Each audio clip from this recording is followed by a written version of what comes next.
Masih bersama kami pemirsa, Kantor Bahasa Provinsi Kepulauan Riau menyelenggarakan gelar wicara sastra Melayu klasik pada Jumat 23 September 2022 secara bauran, luring, dan daring. Acara luring diselenggarakan di Hotel Aston Tanjung Pinang, sedangkan acara daring digelar melalui Zoom Meeting. Gelar wicara ini dilaksanakan dalam rangka memelihara dan mengembangkan khazanah sastra Melayu klasik di tengah derasnya arus modernisasi. Adapun narasumber yang dihadirkan pada gelar wicara ini adalah Rahmat selaku Kepala Kantor Bahasa Provinsi Kepulauan Riau, Dr. Mukjizat peneliti Badan Riset dan Inovasi Nasional, dan Roslan Madun sastrawan Kuala Lumpur, Malaysia. Sementara itu, moderator gelar wicara ini adalah M. Febriadi, sastrawan Kepulauan Riau. Khazanah sastra Melayu klasik yang menjadi pokok pembahasan gelar wicara ini meliputi kesejarahan sastra, tradisi kelisanan, dan tradisi keberaksaan yang bergenre pantun, syair, gurindam, hingga hikayat. Para narasumber berpandangan bahwa sastra Melayu klasik sudah mulai kehilangan roh dan jati diri ketamadunannya.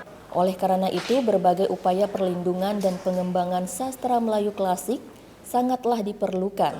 Generasi muda pun harus dilibatkan agar pewarisan pengetahuan dapat terus berjalan seiring dengan kemajuan zaman. Kegiatan ini sebetulnya bagaimana menghidupkan kembali gairah dan gairah tradisi Melayu klasik.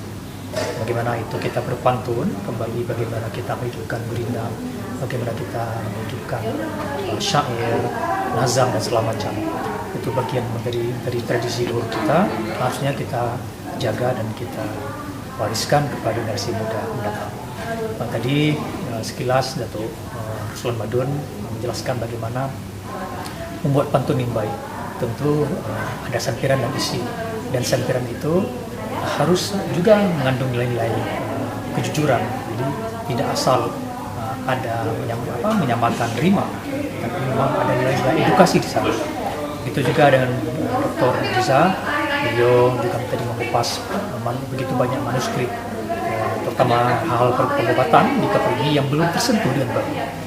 Dan saya sendiri tadi mengkaji bagaimana refleksi tradisi Melayu Aceh khususnya, bagaimana kita menjaga itu, karena sebagian Aceh itu tradisinya luntur karena terjadi konflik, baik itu konflik perang, konflik antar penguasa pada zamannya, dan berbagai konflik lainnya. Saya Rendra Setiadi Harja, salah seorang sastrawan, budayawan, dan penggiat pantun di Kota Tanjung Pinang, Provinsi Kepulauan Riau, mengucapkan selamat kepada Kantor Bahasa Provinsi Kepulauan Riau yang telah melaksanakan gelar wicara berkaitan dengan sastra Melayu klasik. Kegiatan seperti ini sangat antusias sekali disambut oleh para peserta tadi.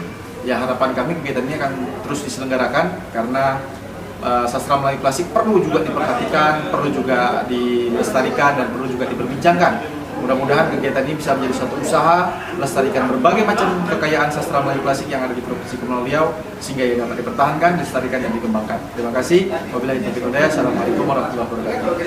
Acara seperti ini harus dibuat selalu karena generasi muda terutamanya harus tahu ini, harus tahu, dan itu dapat menjadi panduan ataupun dapat menjadi semacam rujukan kepada kita lah, supaya kita dapat mengenal apa itu sastra klasik, kepentingannya, kesesuaian dengan zaman, dan juga bagaimana sastra klasik itu boleh kekal ada di dalam masyarakat kita dan menjadi sesuatu yang penting bagi pembangunan mental dan rohani kita lah.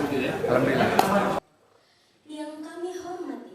Gelar wicara ini dihadiri oleh tokoh-tokoh pegiat budaya seperti Datuk Rida Kaliamsi, Datuk Syarafuddin, dan Haji Muhammad Ali Ahmad. Selain itu, perwakilan instansi pendidikan, forum literasi, hingga komunitas sastra juga turut memeriahkan gelar wicara ini sebagai peserta. Mereka sangat antusias dan terlibat aktif sepanjang berjalannya acara. Mereka pun menitipkan pesan dan harapan yang positif agar eksistensi sastra Melayu klasik tetap lestari. Tim Liputan TV Kepri dari Tanjung Pinang mengabarkan.